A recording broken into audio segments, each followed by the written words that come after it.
दोस्तों, कहानियों के शहर में आज आपकी मुलाकात होगी एक जानी पहचानी कहानी से, जिसका नाम है दो बैलों की कथा। आइए सुनते हैं। झूरी काची के दो बैल थे, हीरा और मोती। दोनों पछाई जाति के थे, देखने में सुंदर, काम में चौकस और डील में ऊंचे। बहुत दिनों तक साथ रहते रहते दोनों में भाईचारा हो गया था। दोनों आमने सामने या आसपास बैठे हुए एक दूसरे से मूक भाषा में विचार विनिमय करते थे। एक दूसरे के मन की बात कैसे समझ जाते थे, ये हम नहीं कह सकते।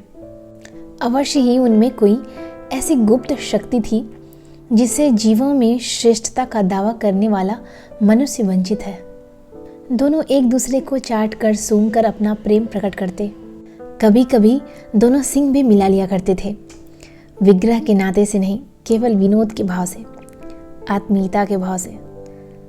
जैसे दोस्तों में घनिष्ठता होते ही धौल धप्पा होने लगता है और इसके बिना दोस्ती कुछ हल्की सी मालूम पड़ती है। जिस वक्त ये दोनों बैल हल या गाड़ी में जोत दिए जाते, गर्दन हिला हिलाकर चलते, उस वक्त यही चेष्टा होती कि ज़्यादा से ज़्यादा बोझ मेरी ही गर्दन पर रहे। दिन भर के बाद दोपहर या संध्या को दोनों खुलते, एक दूसरे को चाट चूट कर अपनी थकान मिटा लेते थे।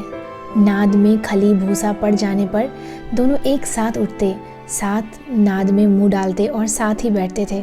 एक मुंह हटा लेता तो दूसरा भी हटा लेता था। संयोग की बात है, झूरी ने एक बार गोई को ससुराल भेज दिया।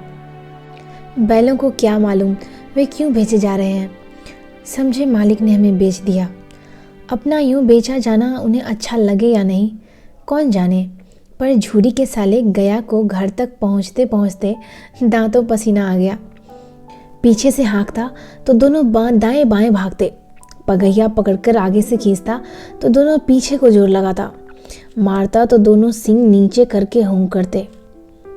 अगर ईश्वर ने इन्हें वाणी दी होती तो झूरी से ज़रूर पूछते, तुम हम गरीबों को क्यों निकाल रहे हो?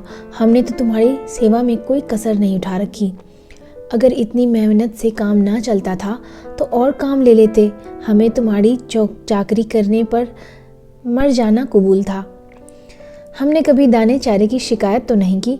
तुमने जो कुछ खिलाया सर झुकाकर खा लिया, फिर तुमने हमें इस जालिम के हाथ क्यों बेच दिया? संध्या समय दोनों बैल अपने नए स्थान पर पहुंचे, लेकिन जब नाद में लगाए गए तो एक ने भी मुंह न डाला। दिल भारी हो रहा था। जिसे उन्होंने अपना घर समझ रखा था वह आज उनसे छूट गया था। यह नया घर, नया गांव, नए आदमी नए बेगाने से लगते थे। दोनों ने अपनी मूक भाषा में सलाह की, एक दूसरे को कनखियों से देखा और लेट गए। जब सारा गांव सोता पड़ा तो दोनों ने जोर मारकर पगहे तोड़ डाले और भागते बने। इस समय रस्सी तोड़ते दोनों में दुगुनी शक्ति आ गई थी। झूरी प्रातः सोकर उठा तो देखा कि दोनों बैल खड़े हैं। दोनों की गर्दनों में आधा आधा गड़ाव लटक रहा है, कीचड़ लगे हुए हैं। दोनों की आंखों में विद्रोहमय स्नेह झलक रहा था। झूरी बैलों को देखकर स्नेह से गदगद हो गया। वो दौड़कर उनके पास आया और गले लगा लिया। इधर झूरी की स्त्री ने बैलों को द्वार पर देखा तो जल उठी, बोली, कैसे नमक हराम बैल हैं, एक दिन वहाँ न टिक सके, भाग खड़े हुए। झूरी अपने बैलों पर यह आक्षेप सुन न सका। नमक हराम क्यों है? चारा दाना न दिया होगा तो क्या करते? स्त्री ने रौब के साथ कहा, बस तुम ही तो बैलों को खिलाना जानते हो, और तो सभी पानी पिलाकर रखते हैं। झूरी ने चिढ़ाया, चारा मिलता तो क्यों भागते बोला? स्त्री चिढ़ी, भागे इसलिए कि वे लोग तुम जैसे बुद्धुओं की तरह बैल को सहलाते नहीं हैं, खिलाते हैं तो रगड़कर जोतते भी हैं। ये दोनों ठहरे कामचोर, भाग निकले। अब देखूं कहाँ से खली और चोकर मिलता है, सूखे भूसे के सिवा कुछ न दूंगी, खाए चाहे मरे। दूसरे दिन झूरी का साला फिर आया और बैलों को ले चला। अब की उसने दोनों को गाड़ी में जोता। बैलगाड़ी में लदी सामानों से वह दिन भर जोतता रहा, पूरे रास्ते उसे मारता रहा। झूरी ने कभी फूलों की छड़ी से भी न छुआ था, ऐसा अपमान उनका कभी न हुआ था। संध्या समय घर पहुंचकर उसने दोनों को मोटी रस्सियों से बांधा और कल की शरारत का मजा चखाया। फिर वही सूखा भूसा डाल दिया। आहत सम्मान की व्यथा तो थी ही, उस पर मिला सूखा भूसा। दोनों ने नाद की तरफ आंख तक ना उठाई। दूसरे दिन गया ने बैलों को हल में जोतना चाहा, मगर इन दोनों ने जैसे पैर तेजी से उठाने की कसम खा रखी थी और दौड़ पड़े। हीरा ने मूक भाषा में कहा, भागना व्यर्थ है। मोती ने उत्तर दिया, तुम्हारी तो इसने जान ही ले ली थी मार मार कर, अब की बड़ी मार पड़ेगी। पढ़ने दो, बैल का जन्म लिया है तो मार से कहाँ तक बचेंगे। गया 2 आदमियों के साथ दौड़ा आ रहा था, दोनों के हाथों में लाठियाँ थी। मोती बोला, बोलो तो मजा चखाऊं, लाठी लेकर आ रहा है। हीरा ने समझाया, नहीं भाई खड़े हो जाओ, मुझे मारेगा तो मैं 1-2 गिरा दूंगा। नहीं, यह हमारी जाति का धर्म नहीं है। मोती दिल में ऐंठ कर रह गया। गया आ पहुंचा और दोनों को पकड़ने के लिए आगे बढ़ा। उस वक्त मारपीट ना हुई। बैलों के तेवर देखकर गया समझ गया। आज भी दोनों के सामने फिर वही सूखा भूसा लाया गया। दोनों चुपचाप खड़े थे। घर के लोग भोजन करने लगे। उसी वक्त छोटी सी लड़की 2 रोटियां लेकर निकली और दोनों के मुंह में देकर चली गई। उस एक रोटी से इनकी भूख क्या शांत होती, पर दोनों के हृदय को मानो भोजन मिल गया। यहाँ भी किसी सज्जन का बास है। लड़की भैरों की थी, उसकी माँ मर चुकी थी, सौतेली माँ मारती थी, इसीलिए इन बैलों से उसे एक अलग प्रकार की आत्मीयता हो गई थी। दोनों दिन भर जोते जाते, डंडे खाते, अड़ते, शाम को थान पर बांध दिए जाते। फिर अगले दिन दोनों दिन भर जोते जाते। रात को वही बालिका उन्हें 2 रोटियां खिला जाती। प्रेम के इस प्रसाद की यह बरकत थी कि 2-2 गाल सूखा भूसा खाकर भी दोनों दिन भर बहुत सारा सामान लाद कर जोते जाते। सूखा भूसा खाकर भी दोनों दुर्बल ना होते थे, मगर दोनों की आंखों में रोम रोम में विद्रोह भरा हुआ था।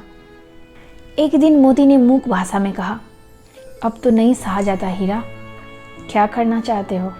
एक आध को सिंग से उठाकर फेंकूं?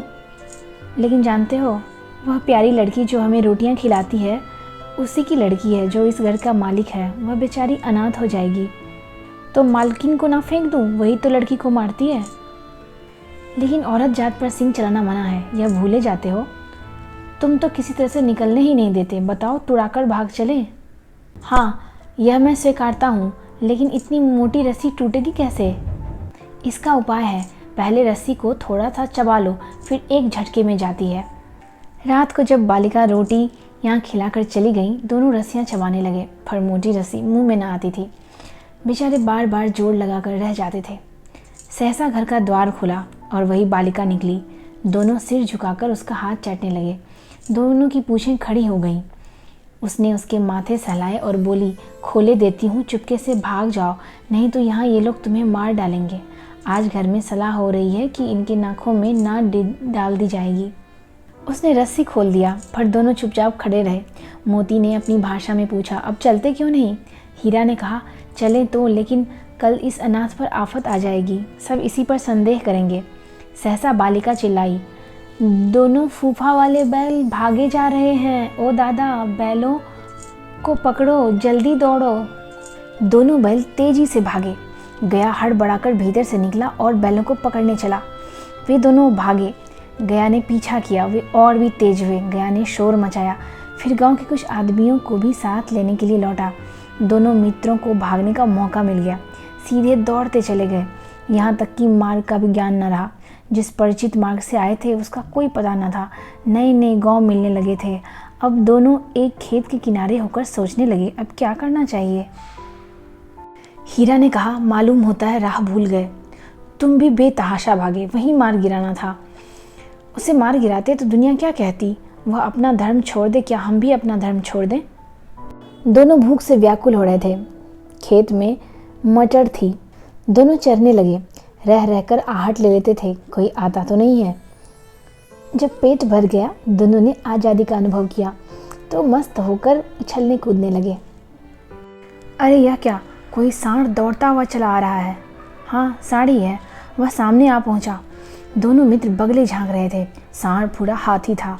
उससे भिड़ना जान से हाथ धोना था, लेकिन ना भिड़ने पर भी जान बचती नजर ना आ रही थी। इन्हीं की तरफ आ भी रही थी। कितनी भयंकर सूरत है। दोनों मित्र जान हथेलियों पर लेकर लपके। सांड को भी संगठित शत्रुओं से लड़ने का तजुर्बा न था। वह तो एक शत्रु से मल्लयुद्ध करने का आदी था। जो ही हीरा पर झपटा, मोती ने पीछे से दौड़ाया। सांड उसकी तरफ मुड़ा तो हीरा ने रगेदा। सांड चाहता था कि एक एक करके दोनों को गिरा ले, पर ये दोनों भी उस्ताद थे, उसे अवसर न देते थे। आखिर बेचारा जख्मी होकर भागने लगा। दोनों मित्रों ने दूर तक उसका पीछा किया, यहाँ तक कि सांड बेदम होकर गिर पड़ा। तब दोनों ने उसे छोड़ दिया। अब दोनों विचार करने लगे कि घर कैसे पहुंचा जाए। सामने मटर का खेत था, मोती उसमें घुस गया। हीरा मना करता रहा, लेकिन उसने ना सुनी। अभी 2-4 घास ही खाए थे कि 2 आदमी लाठियों से लेकर दौड़ पड़ा और दोनों मित्रों को घेर लिया। हीरा तो मेड़ पर था, निकल गया। मोती सींचे हुए खेत में था। उसके खुर कीचड़ में धंसने लगे, ना भाग सका और पकड़ लिया गया। हीरा ने देखा संगी संकट में है तो लौट पड़ा। फंसेंगे तो दोनों फंसेंगे। प्रातःकाल दोनों मित्र काजी हौस में बंद कर दिए गए। यहाँ और भी कई गायें थी, भैंसें थी, कई बकरियाँ थी, घोड़े, गधे। किसी के सामने चारा न था, सभी मुर्दे की तरह पड़े थे। समझ ही न आता था कैसा स्वामी है, इससे तो गया फिर भी अच्छा था। सभी जानवर फाटक की ओर टकटकी लगाए ताकते रहते थे, पर कोई चारा लेकर न आता था। अब रात को भी जब कुछ भोजन न मिला तो हीरा के दिल में विद्रोह की ज्वाला दहक उठी। मोती से बोला, अब तो नहीं रहा जाता मोती। मोती ने सिर लटकाए हुए जवाब दिया, मुझे भी तो मालूम होता है प्राण निकल रहे हैं। इतनी जल्द हिम्मत न हारो भाई, यहाँ से भागने का कोई उपाय निकालना चाहिए। आओ दीवार तोड़ डालें। मोती ने दीवार में सींग मारी, थोड़ी सी मिट्टी गिरी तो हिम्मत और बढ़ी। फिर तो वह दीवार में सींग लगाकर इस तरह जोर करने लगा मानो किसी प्रतिद्वंदी से लड़ रहा है। आखिर 2 घंटे की जोर आजमाई से दीवार ऊपर से लगभग 1 हाथ गिर गई। उसने दूनी शक्ति से दूसरा धक्का मारा और आधी दीवार गिर पड़ी। दीवार का गिरना था कि अधमरे से पड़े हुए सभी जानवर चेत उठे। तीनों घोड़ियाँ सरपट भाग निकली, फिर बकरियाँ निकली, इसके बाद भैंसे भी खिसक गए, पर गधे अभी तक ज्यों के त्यों थे। हीरा ने पूछा, तुम क्यों नहीं भाग रहे भाई? गधे ने कहा, जो पकड़ लिए जाएं तो क्या हरज है, अभी तो भागने का अवसर है। हमें तो डर लगता है, हम यहीं रहेंगे। आधी रात से ऊपर जा चुकी थी। दोनों गधे अभी तक सोच रहे थे कि भागे या ना भागे। मोती अपने मित्र की रस्सी को तोड़ने में लगा हुआ था। जब वह हार गया तो हीरा ने कहा, तुम जाओ, मुझे यहीं रहने दो, शायद कहीं भेंट हो जाए। मोती ने आंखों में आंसू लाकर कहा, तुम मुझे इतना स्वार्थी समझते हो हीरा? हम और तुम इतने दिनों साथ रहे, आज जब तुम विपत्ति में हो तो मैं तुम्हें छोड़कर अलग हो जाऊं? हीरा ने कहा, बहुत मार पड़ेगी, लोग समझ जाएंगे यह तुम्हारी शरारत है। मोती गर्व से बोला, जिस अपराध के लिए तुम्हारे गले में बंधन पड़ा, अगर मुझे उस पर मार पड़े तो क्या चिंता। इतना तो हो गया कि 9-10 प्राणियों की जान बच गई, वे सब तो आशीर्वाद देंगे। भोर होते हुए ही मुंशी और चौकीदार तथा अन्य कर्मचारियों में जैसे खलबली मच गई। इसे लिखने की ज़रूरत नहीं। मोती की खूब मरम्मत हुई और उसे और भी मोटी रस्सी से बांध दिया गया। एक दिन बाड़े के सामने दुग्गी बजने लगी और दोपहर होते होते 50-60 आदमी जमा हो गए। तब दोनों मित्र निकाले गए और उनकी देखभाल होने लगी। लोग जा जाकर उनकी सूरत देखते और मन फीका करके चले जाते। ऐसे मृतक बैलों का खरीदार कौन होता? सहसा एक डढ़ियल आदमी, जिसकी आंखें लाल थी, मुद्रा अत्यंत कठोर, आया और दोनों मित्रों के कुल्हे में उंगली गोदकर मुंशी जी से बात करने लगा। उसका चेहरा देखकर दोनों मित्रों का दिल कांप गया। वह कौन है, क्यों ठटोल रहा है, इस विषय में उसे संदेह हुआ। दोनों ने एक दूसरे को भीत नेत्रों से देखा और सिर झुका लिया। हीरा ने कहा, गया के घर से नाहक ही भागे। नीलाम होने के बाद वह डरियल दोनों बैलों को गाड़ियों में ऐसे भगा रहा था जैसे बैलगाड़ी नहीं, वह मोटर गाड़ी लेकर जा रहा हो। राह में गाय बैलों का रेवर हरे भरे हरा चरता नजर आया। सभी जानवर कितने प्रसन्न हैं, चिकने चपल, कोई उछलता है, कोई आनंद में बैठा पागुर करता है। कितना सुखी जीवन है इनका, पर कितने स्वार्थी हैं सब। किसी को चिंता नहीं कि 2 भाई बाधिक के हाथ कैसे दुखी हैं। सहसा दोनों को ऐसा मालूम हुआ कि यह परिचित रहा है। हाँ, इसी रास्ते से गया उन्हें ले गया था। वही खेत, वही बाग, वही गांव मिलने लगे। प्रतिक्षण उनकी चाल तेज होने लगी। सारी थकान, सारी दुर्बलता गायब हो गई। आह, यह लो, अपना ही हार आ गया। इसी कुएं पर हम चलकर पीने आते थे। और दोनों भागे। दोनों उन्मत्त होकर बछड़ों की भांति कुलेल करते हुए घर की ओर दौड़े। डरियल भी पीछे पीछे दौड़ा चला आ रहा था इन दोनों बैलों के। झूरी द्वार पर बैठा धूप खा रहा था। बैलों को देखते ही दौड़ा और उन्हें बारी बारी से गले लगाने लगा। मित्रों की आंखों में आनंद के आंसू बहने लगे।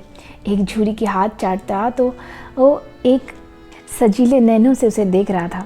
इतने में डरियल ने आकर बैलों की से रस्सी पकड़ ली। झूरी ने कहा, ये मेरे बैल हैं। तुम्हारे बैल कैसे? मैं मवेशी खाने से नीलाम करके लाया हूँ। मैं तो समझता हूँ चुराए लिए लाते हो। चुपके से चले जाओ। मेरे बैल हैं, मैं बेचूंगा तो बिकेंगे। किसी को मेरे बैल नीलाम करने का क्या अख्तियार है? जाकर थाने में रपट कर दूंगा। मेरे बैल हैं, इसका सबूत यह है कि यह मेरे द्वार पर खड़े हैं। डरियल झल्लाकर बैलों को जबरदस्ती पकड़ ले जाने के लिए बढ़ा। उसी वक्त मोती ने सींग चलाया। डरियल पीछे हटा। मोती ने पीछा किया। डरियल भागा। मोती पीछे दौड़ा। गांव के बाहर निकल जाने पर वह रुका, पर खड़ा डरियल का रास्ता देख रहा था। डरियल दूर खड़ा धमकियां दे रहा था, गालियां निकाल रहा था, पत्थर फेंक रहा था और मोती विजयी शूर की भांति उसका रास्ता रोके खड़ा था। गांव के लोग यह तमाशा देखते थे और हंसते थे। जरा देर में नादों में खली, भूसा, चोकर और दाना भर गया था और दोनों मित्र खाने लगे। झूरी खड़ा दोनों को सहला रहा था और 20 लड़के तमाशा देख रहे थे। सारे गांव में उछाल समारोह हो रहा था। उसी समय मालकिन ने आकर दोनों के माथे चूम लिए।